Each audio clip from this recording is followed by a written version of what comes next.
So I'm trying to balance a little bit on all the different background that you guys might have in terms of science and new media, and I think new media is something that I don't really understand that well still. So what I thought I would do would be to talk a little bit about what I do, and then why it's important for me to communicate to a bunch of different audiences in a way that is accessible to these different audiences. So my group, my research group, as Amy said, we study climate change, and we study climate in a bunch of different areas, and we use ice. So we spend a lot of time in very cold places, and in the last 3 years we spent 4 months in the Canadian Rockies, 4 to 5 months in the Alaska Juneau ice fields, 2 months in Greenland, and we just came back from Antarctica about 4 weeks ago, where we spent 8 weeks camping on a glacier. So we are very interested in the records of climate change that we can find in ice from drilling, and that's something that we can talk about more in a minute. And we also very interested in how glaciers are changing due to current climate change. So glaciers are glaciers and ice sheets are about 97% of the fresh water on Earth. So all the lakes around here, that's not much compared to what's actually trapped in this ice. And so we care a lot about what's going on with this fresh water. There are also alpine glaciers and temperate glaciers in the western United States, western Canada, and Alaska, South America. They're used as reservoirs for water, for drinking water, that is then used for, well, drinking water, but as well for things like agriculture and irrigation. And so we're trying to figure out how these glaciers, which have, for the last 10,000 years, have been utilized pretty significantly by humans and our development, and how that might change pretty quickly in the next couple of years. So, so one thing that you guys may or may not be aware of is that oftentimes those of us that are studying climate change, we are frequently attacked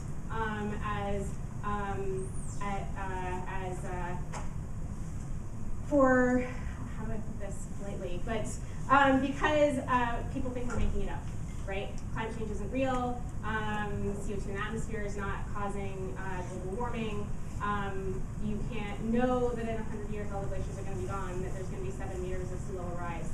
And as you can imagine, because if you're constantly being told what you're doing is wrong, you have to somehow communicate a little bit better what you're actually doing, and make it accessible to basically everyone. And so in a research field, in my kind of research field in the natural sciences, we have to worry about a bunch of different audiences, and those audiences are, of course, the general public, which I'll come to kind of in the middle of this presentation. But also, I worry about the employment of my students. So I have 6 graduate students that are pursuing PhDs or master's degrees. And the purpose of that, eventually, is that they will also continue in science, either in industry or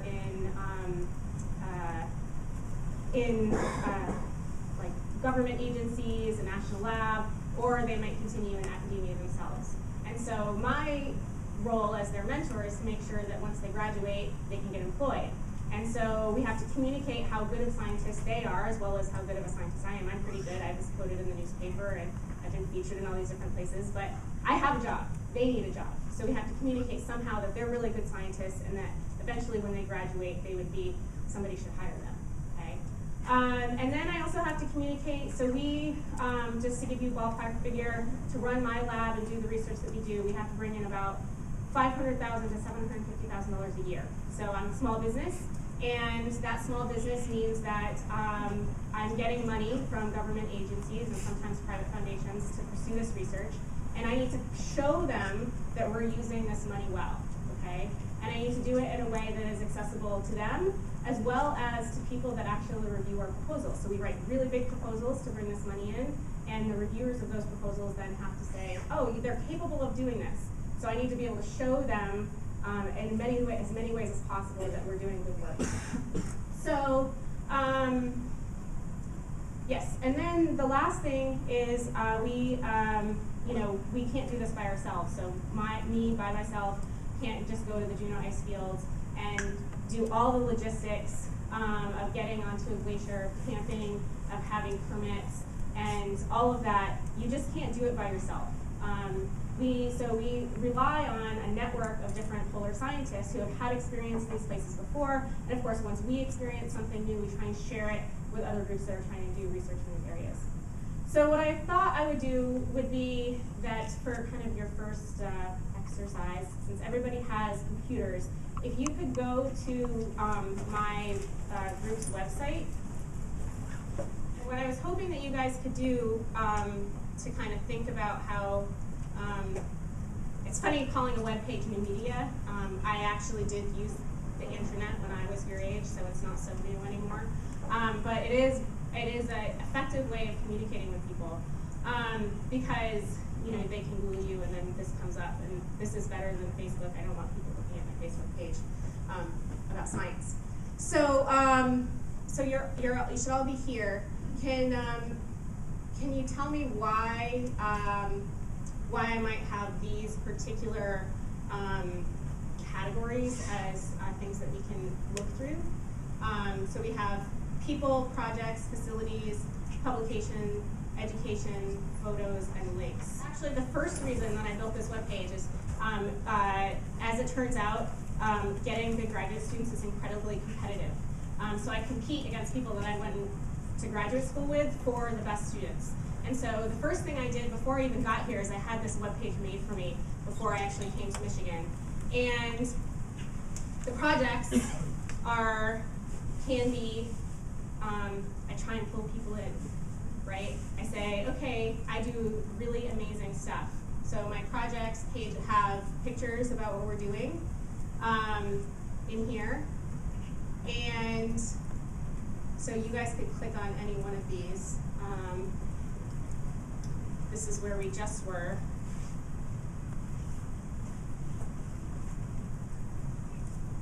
Okay. So this is a picture from the helicopter on our way into our field site. And so this is great for if I just want to be advertised how great our field seasons are, and that's all the amazing things that we're going to do. Why do I have a whole bunch of text about the science? What do you think? If you guys spent the time, I won't make you read it out loud or anything like that, but if you wanted to read it, you would find that it's actually, I try and make it as accessible as possible. So I don't put a lot of technical details about the project in here. So I'll talk about the last glacial maximum, so the time period when it was the most cold. I'll talk about time periods and years instead of assigning them a name, like we might say the Holocene or something like that. I say 6,000 years ago. And then we talk about what the implications are for the research. So potential implications for predicting climate shifts in coastal regions that will be experienced, that have been experiencing or will be experiencing a decrease in of sea ice. And so the reason that I have a really broad summary is that I'm trying to both communicate with potential students who are, may not be familiar with all the different aspects of our work, but also so that if I have people that are potential reviewers, they can see what we're doing without the details. And then the other reason that I do this is, what do you think about the person that gave me $2 million to do this project? They probably want to see that I'm doing something with this project, right? And on top of that, I give them credit. So down here at the bottom, I'll say, this project is part of my student's thesis, Sarah Aaron's thesis, and it's funded by the National Science Foundation under this particular program, Antarctic Glaciology. Because this way, the program manager, if she wants to talk about what a great scientist I am and all the great people that are working on the project, she can point people to this webpage where she can say, this is my scientist, she's in the Antarctic Glaciology program. So, so it's a bit of a sales pitch. And then I also, because what I said earlier about how we need to maintain our networks, I also talk about the people that we collaborate with. So Paolo Gabrielli from the Bird Polar Research Center at Ohio State, and Barbara Davanti, who's at the University of Milan in Italy. So it's a way of reaching a whole bunch of different audiences and kind of advertising the projects that we do. Okay, so what about if we go to people? So one thing I like to do in this on this webpage is, of course, it's me, and I'm the big boss, so I would put myself at the bottom, but then otherwise I think my graduate students were in charge. So I put myself at the top, just I'm in charge, but then I have all my graduate students, and if you scroll down to the bottom of the page, you'll see that I have all my graduate students, and I also have all the undergraduates that work for me. And this is something that I do for them, similar to what I do for my graduate students. So why might I highlight the undergraduates that are working for me? Yeah, so it's a recruitment tool for undergrads, so they can look and see, who's working for me now. I also highlight who the alumni are, so I've had a couple students that have graduated or have decided to become nuclear engineers instead of earth scientists. And then one student still hasn't given me a picture, but what is another reason? So it's a recruitment tool, and then what might it be doing for them? The whole web page then is an advertisement for them and the skills that they have, right? So a lot of the undergrads that work for me or have worked for me in the past, they get to go and do field work with us. And so they have a resume that includes field work. And then the other thing that's on my web page, if you go back up to the top and link over, is the really technical facilities page that has has basically everything that we're capable of doing in my laboratory. So in addition to the field work, we do a lot of really technical things with mass spectrometers and nanobalances, and I talk about the kinds of measurements that we're capable of doing, and as well as the kind of freezer space we have for dealing with large amounts of ice core. So why might that be important for these undergrads that I'm highlighting in terms of job prospects? So, sometimes you put something on a CV, and when I'm reading a CV, I just have to trust that they kind of know what they're doing, or go with whatever the letter says. But this way it shows, without me having to put everything in a letter, it shows that even if they don't have experience working on a particular part of the project, they're completely familiar with everything that's going on in the lab. So they're capable of coming to a new situation, going in as graduate students later, they're capable of going into a new lab, learning new skills, and have been in this kind of very clean, very technical environment, and so will be good, good graduate students later on. Okay, so this is kind of how I use my website, and I have pictures in here, of the lab. I have pictures of field seasons. So this is us in the lab, and this is also advertising for our NSF program managers and NASA program managers, as well as potential reviewers. I also put up here publications because we like to highlight things that have come out recently in terms of academic papers, and then the links page.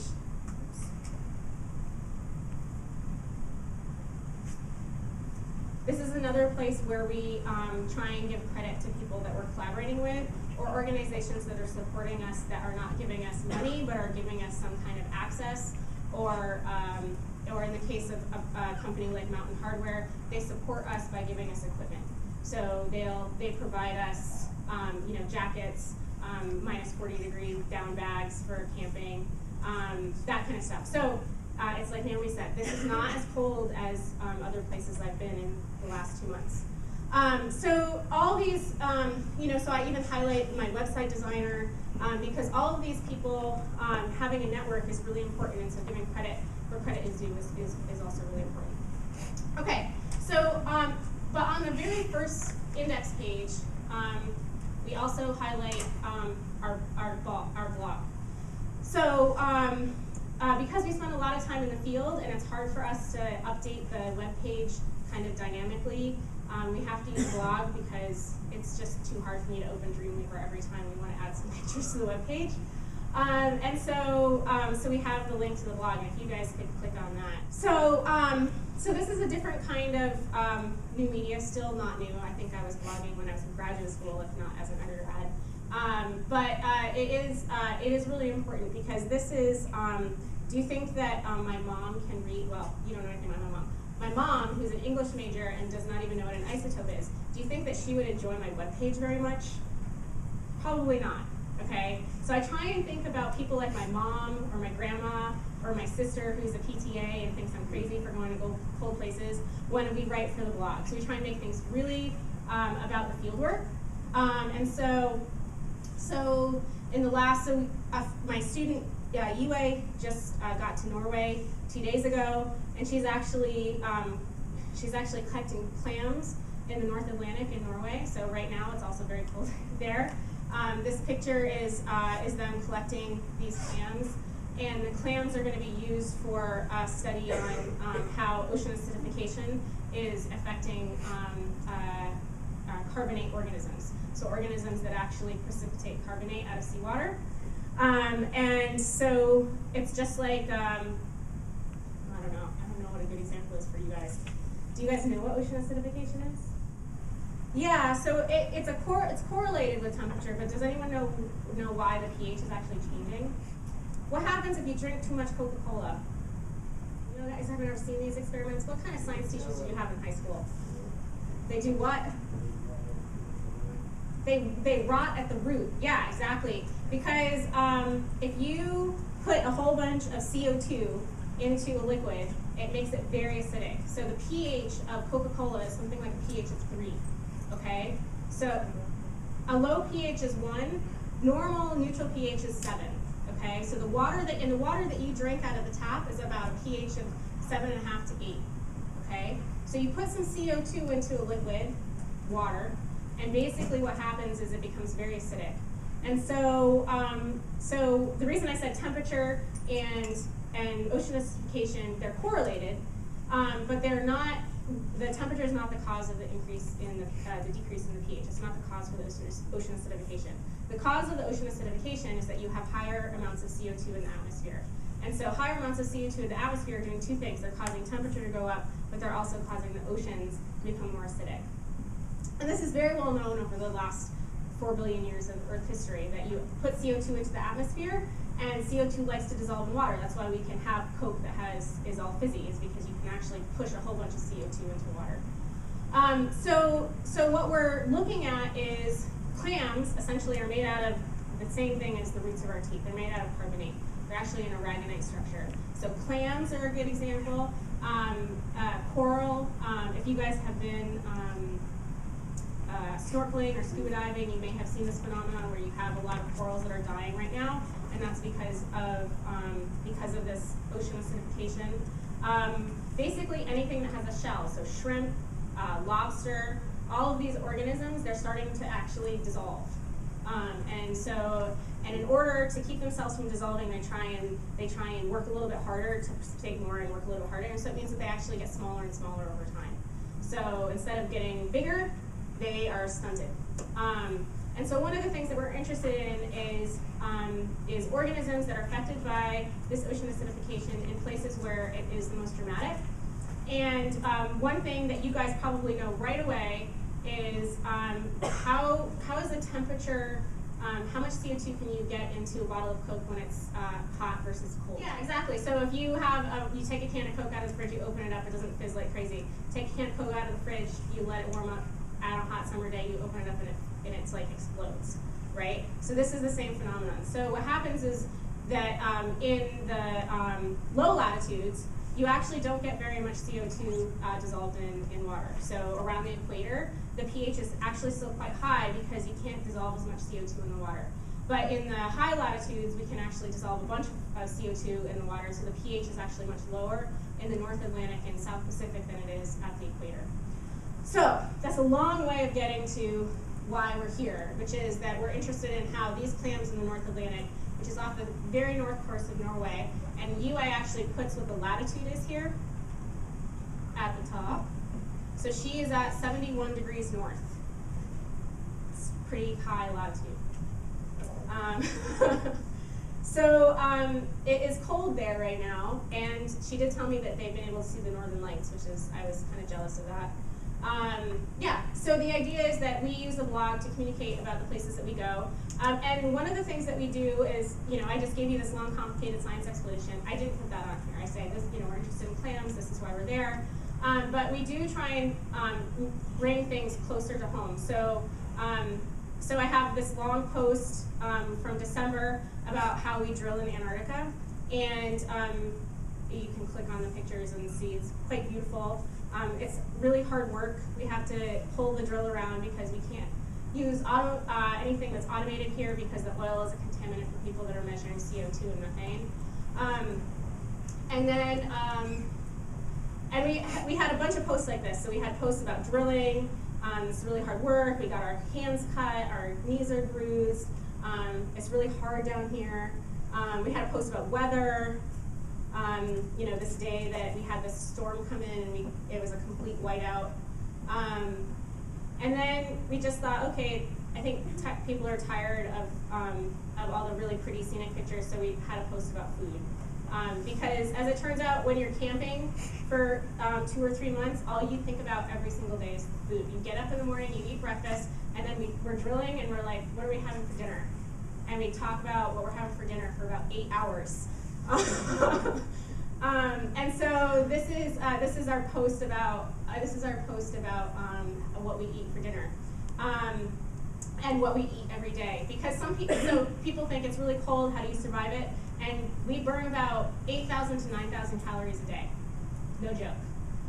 Because it's minus 20 to minus 40 degrees, and your body's just, you know, even if you've got lots of warm clothes on, your body's just working hard to keep up with that. And we're sleeping in it. We're camped out in these conditions. So we change clothes, sometimes in our sleeping bag, but you can't put your boots on inside your sleeping bag, so you put feet in your boots, and that's got to warm up good, 70, 80 degrees before you're warm. And so we eat a lot. And we eat a lot of chocolate, so we have, this is our list of everything hot that we eat. So hot chocolate, hot Tang, hot coffee, coffee with condensed milk. We probably drank 3 or 4 cans of condensed milk every 3 or 4 days, so a can a day. And then for dinner, we ate things fried everything, fried with butter, pretty much. If we weren't eating almost a pound of butter every other day, we were getting up calories. So, and this is fairly common for Arctic explorers. If you guys ever read any of the accounts of the first expeditions across the North Pole, you'll find that their packing cases, it's like 50% butter, because it's the easiest way to get a lot of calories into you every day. And it doesn't freeze as hard as other things, so you can warm it up and kind of put it on stuff. But we just fry things. So we fry steak in butter, we fry halibut in butter, we fry pork in butter. And then we really like chilies, so it's usually steak, a stick of butter, and 2 cans of chilies. And so we decided we'd do a post about that, because nobody believes you if you say that. So that's what we have, this is what we eat. And then the other thing that's often quite sad that people don't realize is, of course, we have no access to any fresh vegetables or fresh fruit at all. So, except when we have a helicopter come to visit us and somebody has very kindly put in some vegetables. And so, this was we had a really good day this day when we had a pepper and a tomato and 3 tangerines come in a box for us. And that was a pretty exciting day. So in terms of new media, if I'm going to go back to the theme, this is our way of telling people what it's really like. Okay, so it's not just this is the science. It's all very esoteric. We're measuring isotopes and dust and all this stuff, but really it's about the exploration. The reason that we're doing this work is because we care about this environment, and these are the things that we have to go through in order to collect these samples.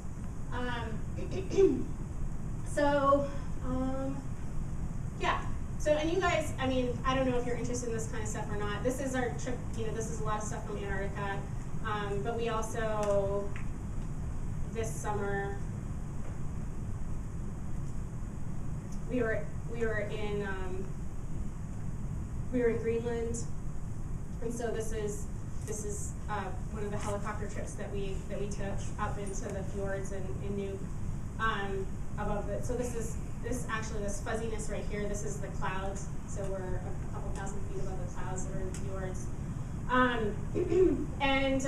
So we try and post both pretty pictures as well as the funny pictures, just so people can see that it's doing all kinds of different stuff.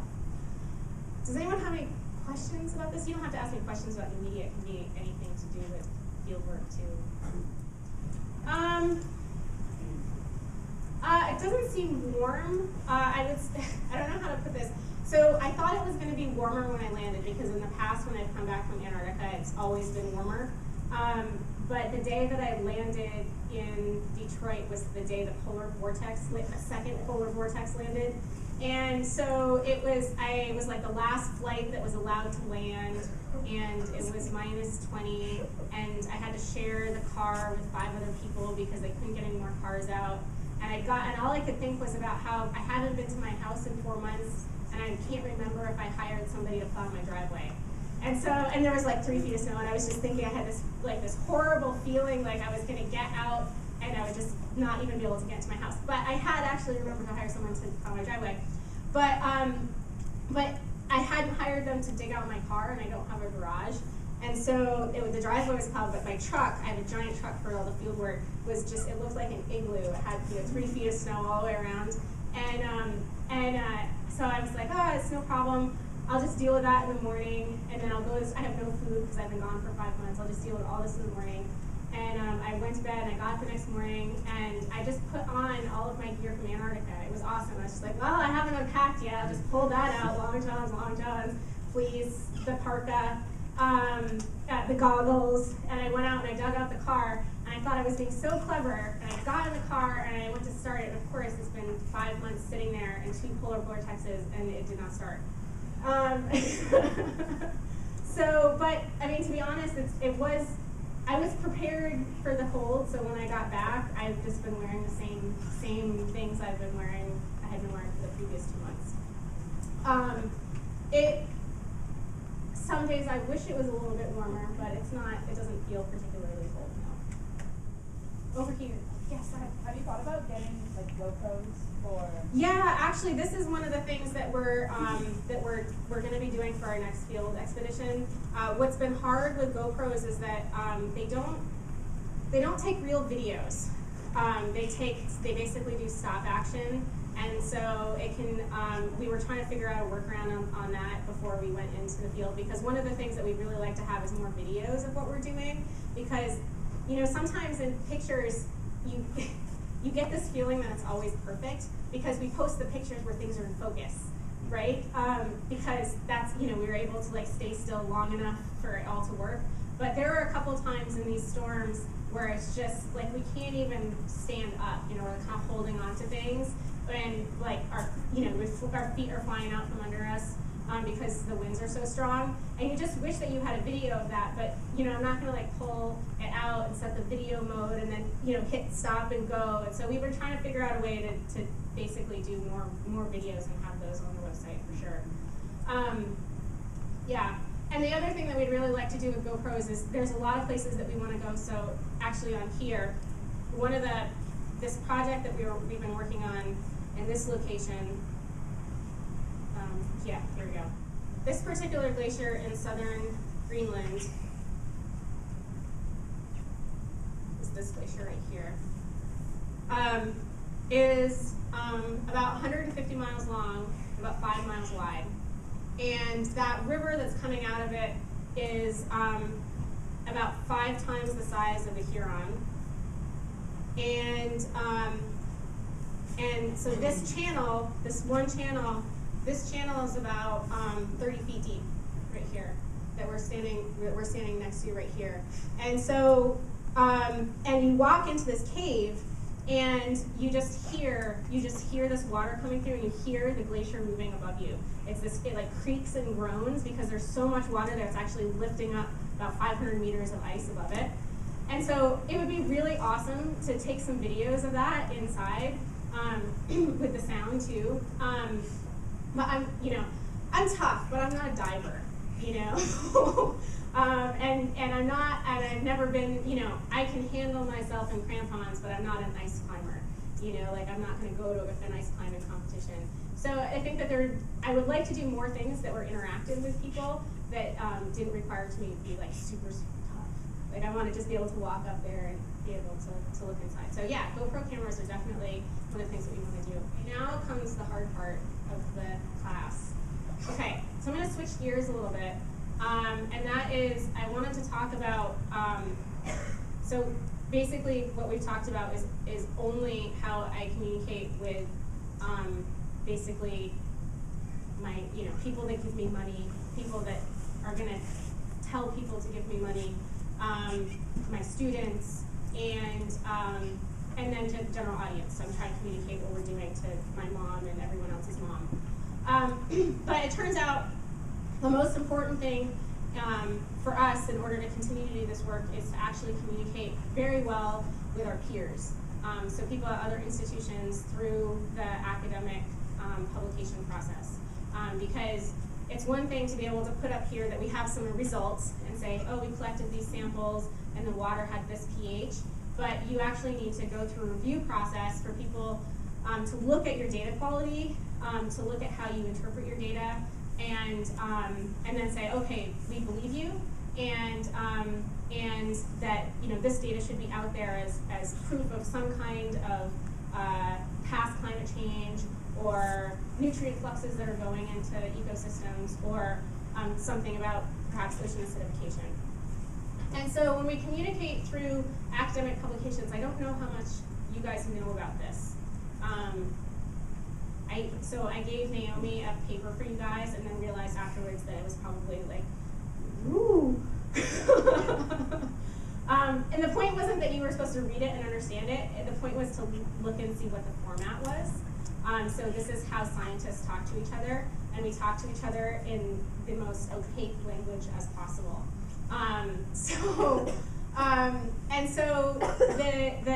That paper, if you had seen just that final version, you could think of it as being kind of a traditionally published paper. And this is how we've been doing things for 350 years. Einstein published E equals mc squared in that same kind of format. He had a paper, it was only 5 pages, but he had a paper in which he proposed his variety of quantum theories. And when we publish these academic publications in this very traditional sense, we have a traditional peer review process, and that traditional peer review process is that we'll submit a paper for publication, and we'll submit it to one editor. So we'll send it into an editor, and then he will assign 3 to 5 anonymous reviewers. And those anonymous reviewers are people that, this editor is the editor of Big Journal. He knows basically everyone in your field, and he picks people who may or may not like you, for one. He may pick people that he knows that you are constantly battling with over science. Or it could be people that he knows like you. But these 3 anonymous reviewers have to have no conflict of interest. So it can't be anybody that you've ever published with before. It can't be anybody that you have funding with. And it can't be your brother or your sister or your mom or anything like that. So we have 3 anonymous reviewers. Editor sends them out, and we call it a closed review. Okay, so the paper will go out, and do you guys have experience with the peer review process? And it seems like you should, because this is something that's pretty common in Michigan now. That you will read each other's papers, right, in class, right? But you kind of know who it is, right? Like you'll give it to the next person, and you'll give it to the person next to you, and you guys will comment on it. And that seems pretty free form. And sometimes you might be uncomfortable, and that maybe you didn't write it as well as you should have. You were up really late at night, and there are more spelling mistakes in there than you intended. But in this case, we try for perfection, and it goes out to 3 people that you have no idea who they are. And then those reviews will go to the editor, and the editor will make a decision about whether or not it will get published based on those 3 reviews. Okay? Generally speaking, the reviews that you get in this traditional peer review process are, if not kind, at least polite. So nobody says, you're an idiot, you don't know what you're talking about. There's no inflammatory comments like that. They'll usually say, we think that Professor Aciego perhaps misinterpreted her data and needs to go back to equation y equals mx plus b and figure out the correct intercept. Okay, so similar kind of opaque language that we use in our paper. That has, there are a couple, we'll say, recently it seems like there has been a couple issues with this in the sense that, at least in climate change research, there's more of this feeling like we're faking our data, right? this is all this climate gate that was a couple years ago, that somehow people are making up their data, and this whole peer review process is a scam, that editors are sending these papers out to people that know each other and don't have a conflict of interest. And I would say there's probably no other field in science who has to battle this kind of misconception.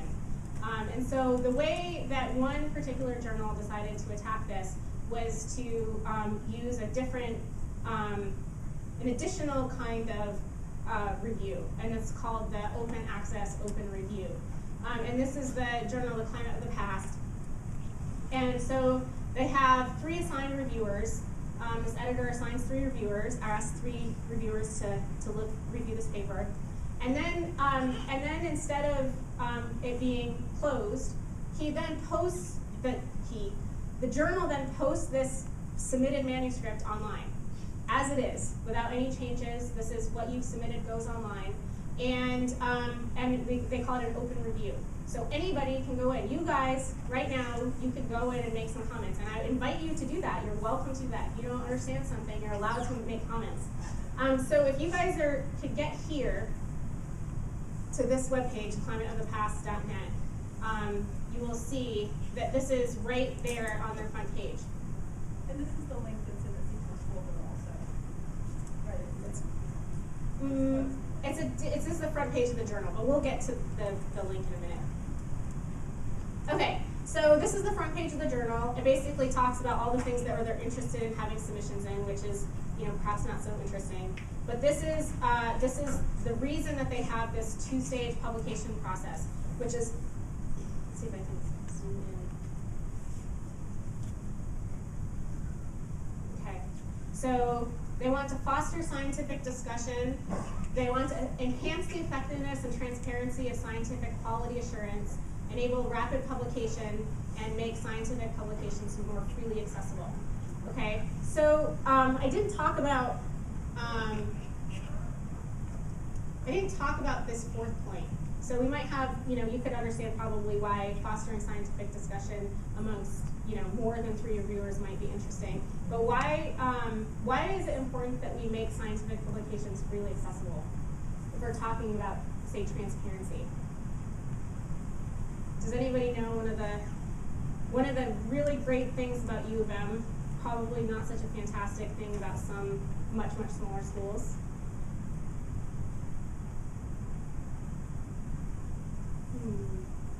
Have you guys had to download papers, not given to you on some tools yet? Anybody? Had to do a Web of Science or journal search? Yeah? So what do you have to do in order to get access to that journal? Well, you can sign in through the U of M library. Yeah, so you sign in through the U of M library. Do you know how much it costs for a subscription to one of these journals? Hundreds, thousands. I think the journal Science, the subscription cost is something like $100,000 a year.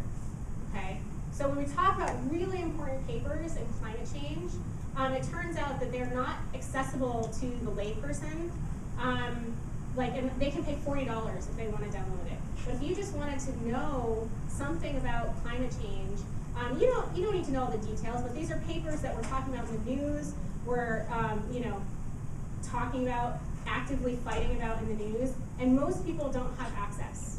Okay, so one of the reasons that this journal is doing things this way is to not only make things accessible early in the process so people can talk about it and ask questions about different papers, but also at the end that paper is then freely available. So open access journals. This is definitely something very, very new, probably in the last 5 years or so.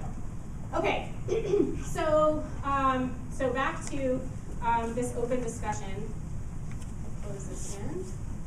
Okay, so also not the link that I sent you, but this one is a good one to go to. It is climatepast.discuss.net, or maybe if you guys click on the other one that I sent, that will be.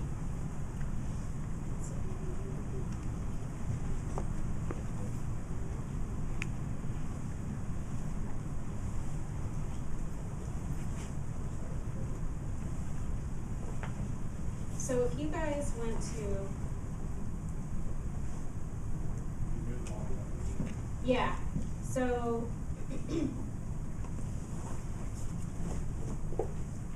okay, so if you go to online library CPD on the left, and then there's two links that I'd like us to go through. One is papers and open discussion. If you click on that on the left, you'll see these are all the papers. Oh, and I'm not mirrored, so 1 second.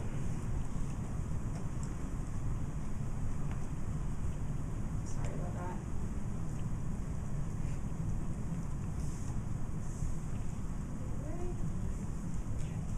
Okay, so right here on this papers and open discussion, this shows, I mean, this is today, right? So somebody submitted a paper today, and it's already online. Okay, so this is essentially first draft online, up for first draft, well, final draft going to the journal, but first draft for everybody to look at.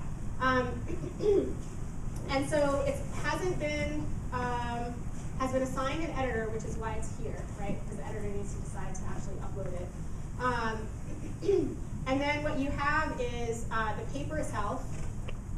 You have supplementary data. So generally nowadays in publications, nobody shows all of their data in the paper anymore. It's always online because we're generating thousands and thousands of data points, and no one wants to read a table that's thousands and thousands of lines long in a PDF.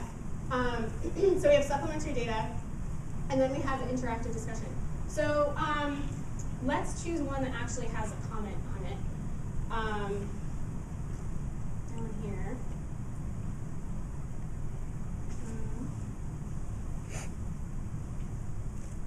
These are the open ones, so.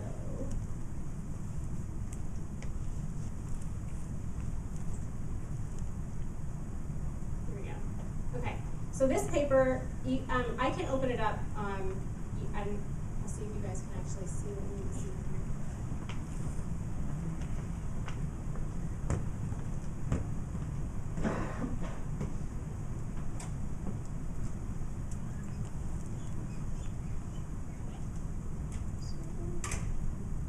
Okay, so this is actually really different than format than what you guys saw in the paper that was posted to C-Tools, right? So what you saw in C-Tools was this very kind of formal PDF with the journal article, and this is definitely more, I guess we'll say, interactive, right? So this is interactive publications now, and so you can go backwards and forwards. You can go directly to the tables for the figures in this case, and then all over the place wherever you want in this particular paper.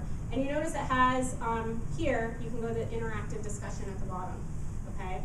So at this point, this paper is not accepted for full publication yet, but it is under discussion. And so there are a bunch of comments here. And what you'll have is,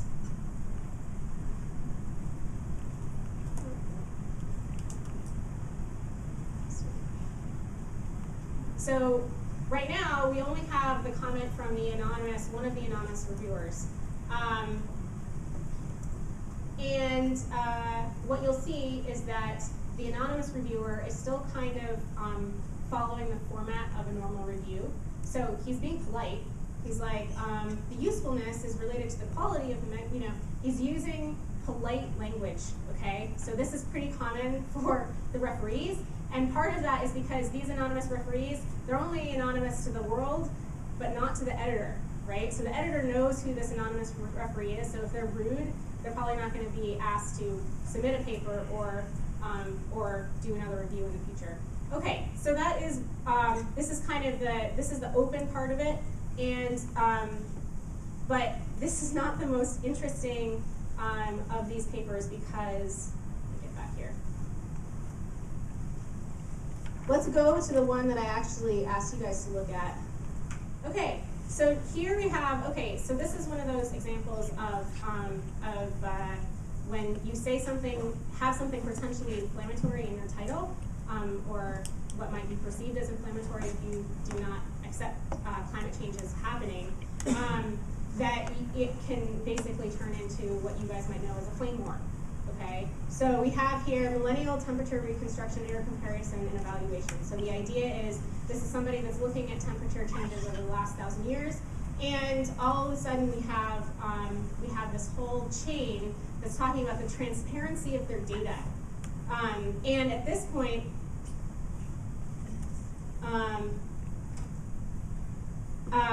that you'll see, do you see, it's not so blight anymore, or it is a little bit more inflammatory. I was astounded, however, that you would single them out for his comment on this matter when your co-authors have been much worse transgressors.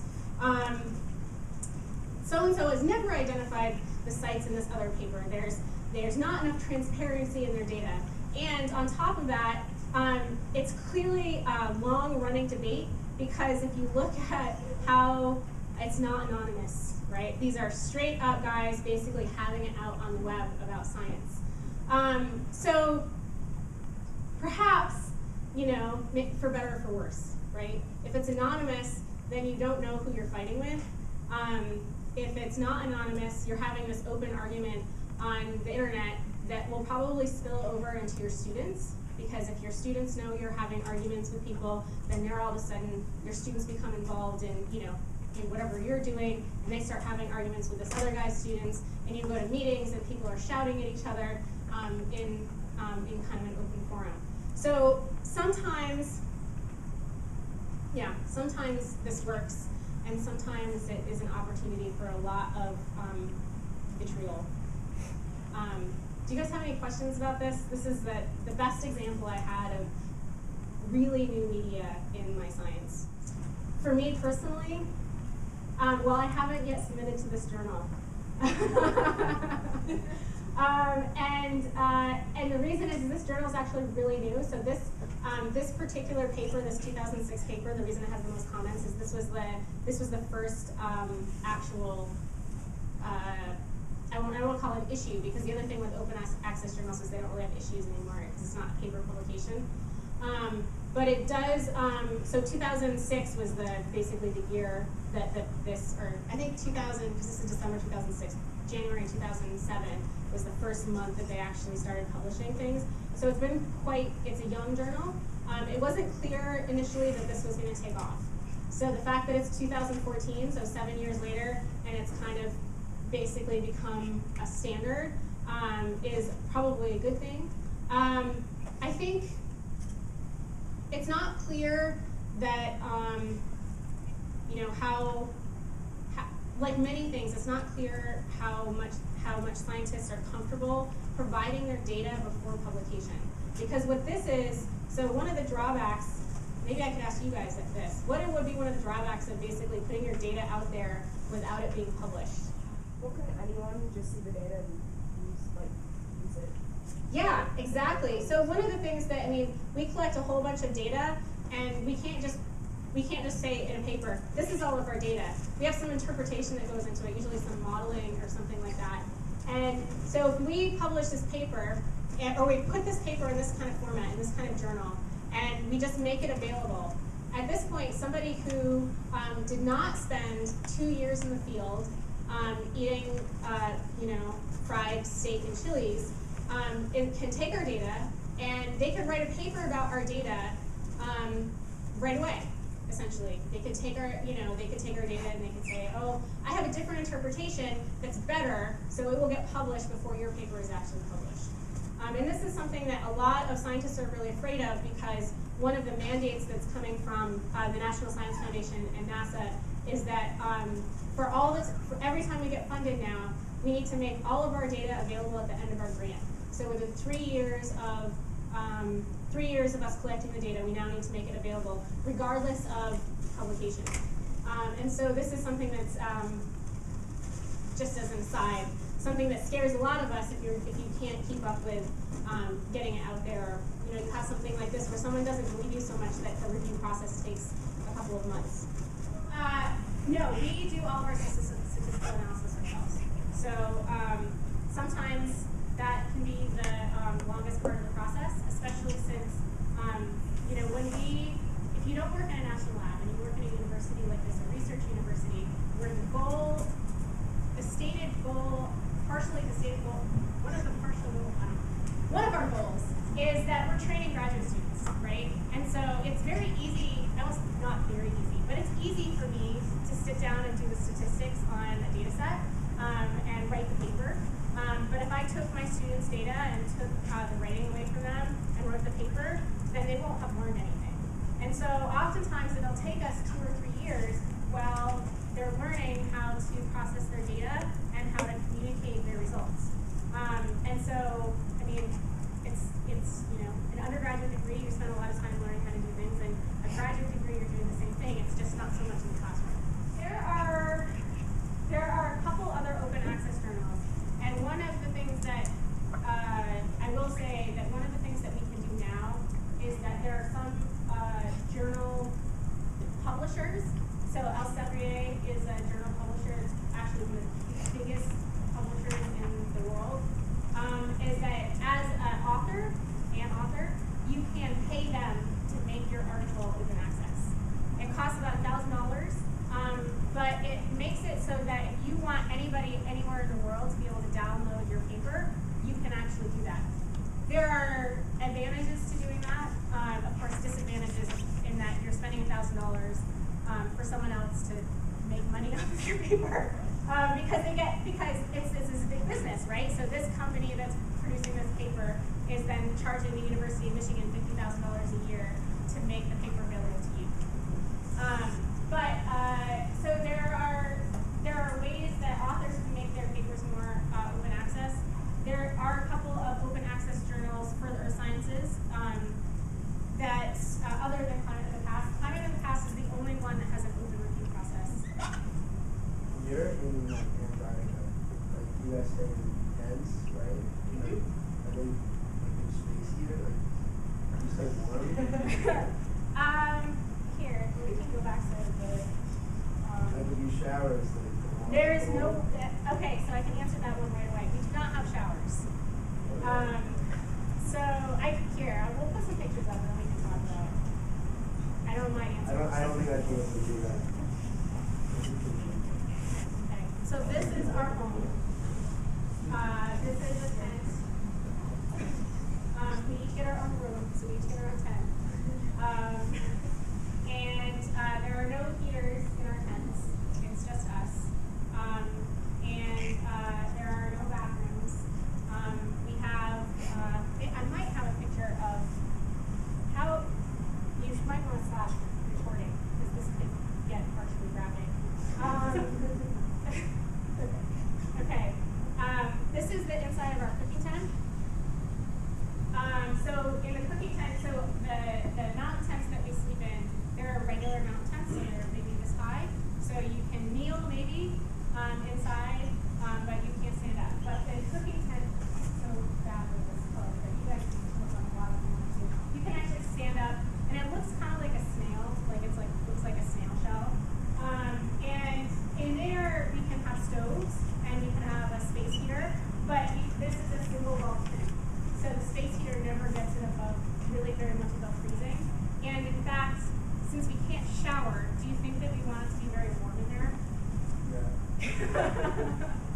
Yeah, so one of the things that's really awesome about Antarctica and not so awesome about Greenland is humidity. So what do you guys know about smells and humidity? So how do you get smell? Like, where does smell come from? It's an aerosol, right? Yeah. So smell is basically aerosols coming into your nose and having a sensory thing. And so in order to smell things over long distances, you tend to have a lot of humidity. So you can smell cooking because you have this humid kitchen and you've got the smells coming out that way or sometimes outside.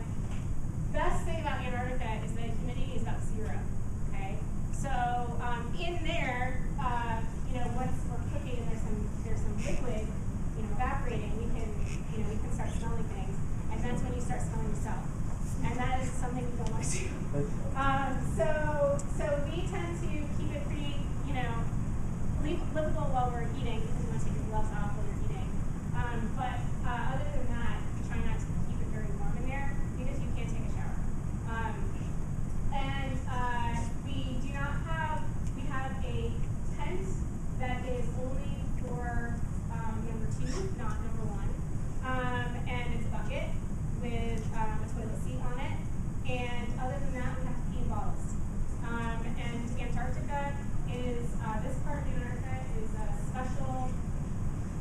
Arctic Treaty Protected Zone, which is the reason that we have to pee bottles. So no pee is ever allowed to touch the ground in the dry valleys of Antarctica. And it's why we have to put all of our poop in buckets, because it all has to go back to the base and then put on a boat and come back to the United States. So, yes, it is the ultimate in pack it out. Yeah, so we put, so then we have these giant barrels out in the field that we put our pee into from our pee bottles, and it's all very normal when you're out in the field, but somewhat embarrassing when you're back here. Yeah. So, no showers. But we do, they're clubs. You do the best you can. I know, it's horrible, isn't it? You can't even imagine. And people, and my students, they're like, I'm never gonna do that, I'm never gonna do that, I'm never gonna do that. And you get there, and you're like, well, do you want to get on the helicopter or not? How long were you there? We were in Antarctica for 3 months, and we were camped out for 5 weeks of the 3 months. So there's a lot of preparation beforehand and a lot of preparation afterwards. 5 weeks with us. I was down, so this past year we were in Antarctica. This was my 3rd time down there, and the last 2 times I've been down there was 11 and 10 years ago, and nothing has changed.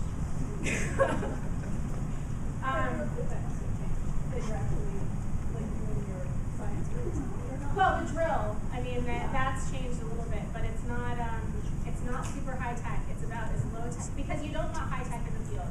Because, we bring our computers out, and we actually blog from the field, but we didn't do the uplink from the field. We would do our blog, we put the photos in, and then we put the blog post on a USB key, and we would send it on a helicopter back to the base, and then at the base they would actually upload the blog for us. So sometimes our parents would be like, you're blogging so much in the field. No, it's just that it happened that day the helicopter took 4 blog posts and posted them all on the same day. So that, I guess, USB keys, that's the technology that changed. And then I will say that they've tried every single year for the last 5 years to get a satellite internet uplink out there. And one of the best things about being in the field that makes up for all that other stuff is that no one can contact me.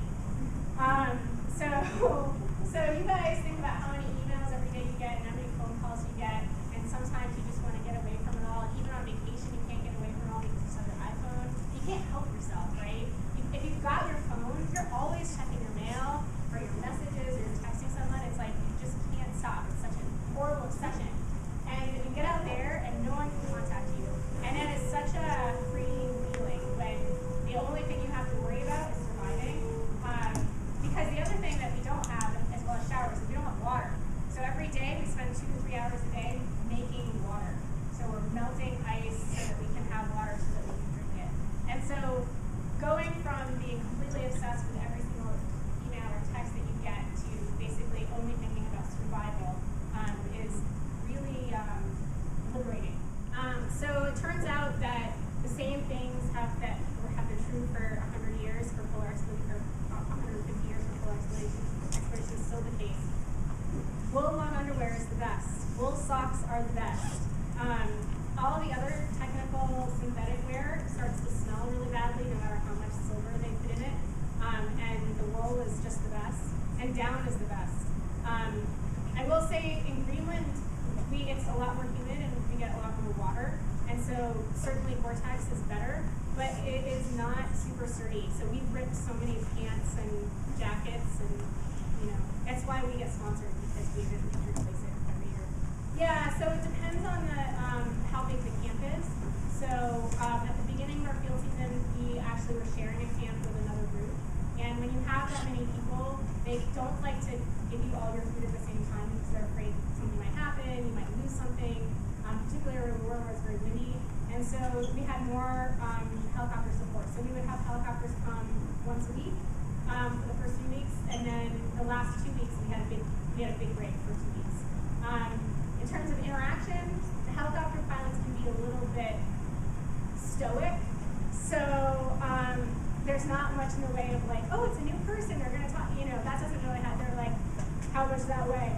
Yeah, okay.